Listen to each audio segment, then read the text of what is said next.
Cochin corporation budget ചർച്ചയ്ക്കിടെ ഭരണ പ്രതിപക്ഷ തർക്കം. UDF പാർലമെന്ററി പാർട്ടി നേതാവ് അരിസ്റ്റോട്ടിന്റെ പരാമർശത്തിലാണ് പ്രതിഷേധം.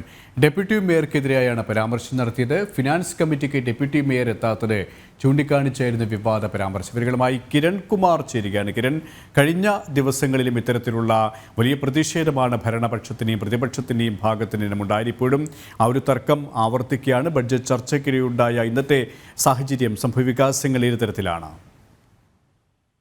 ഇന്ന് നടന്ന ബഡ്ജറ്റ് ചർച്ചയ്ക്കിടെയാണ് ഭരണ പ്രതിപക്ഷ അംഗങ്ങൾ തമ്മിൽ ഏറ്റുമുട്ടുന്ന തരത്തിലേക്കുള്ള സാഹചര്യം ഉണ്ടായിരുന്നത്. ഇവർ തമ്മിൽ വലിയ തരത്തിലുള്ള തർക്കം തന്നെയാണ് ഇന്ന് ഈ കോർപ്പറേഷന്റെ ഹാളിൽ സംഭവിച്ചത്.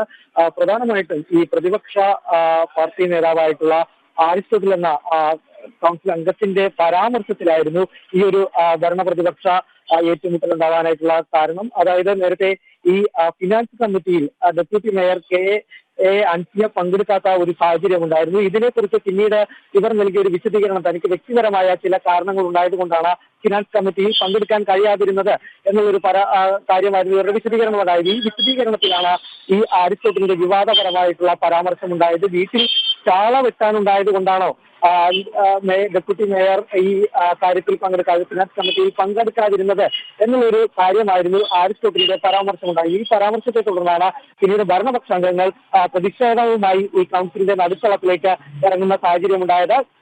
ഈ പരാമർശം പിൻവലിക്കണമെന്നും ഒപ്പം തന്നെ വലിയ തരത്തിലുള്ള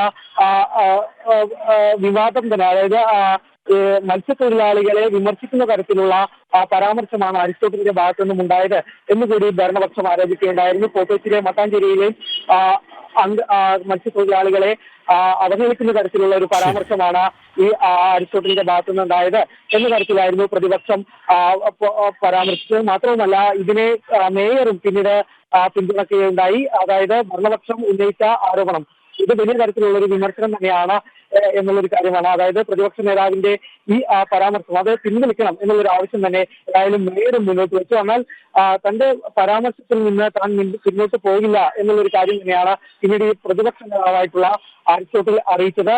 ഈ പരാമർശം താൻ തിരുത്തില്ല എന്നുകൂടി അദ്ദേഹം അറിയിക്കുകയുണ്ടായിരുന്നു. ഇതിനെ തുടർന്ന് ഏതായാലും ഈ പരാമർശം രേഖകളിൽ നിന്നും നീക്കാനായിട്ടാണ് ഇപ്പോൾ തീരുമാനമെടുത്തിരിക്കുന്നത്. ഏതായാലും നേരത്തെ സംഘർഷത്തിലേക്ക് എത്തിയ സാഹചര്യം ഇപ്പോൾ ശമിച്ചിട്ടുണ്ട്. ഏതായാലും ഇപ്പോൾ വീണ്ടും ഈ ബഡ്ജറ്റ് ചർച്ച പുരോഗമിച്ചുകൊണ്ടിരിക്കുകയാണ്. കൊച്ചിയിൽ നിന്നും കിരൺ കുമാറാണ് വിവരങ്ങൾ നൽകിയത്.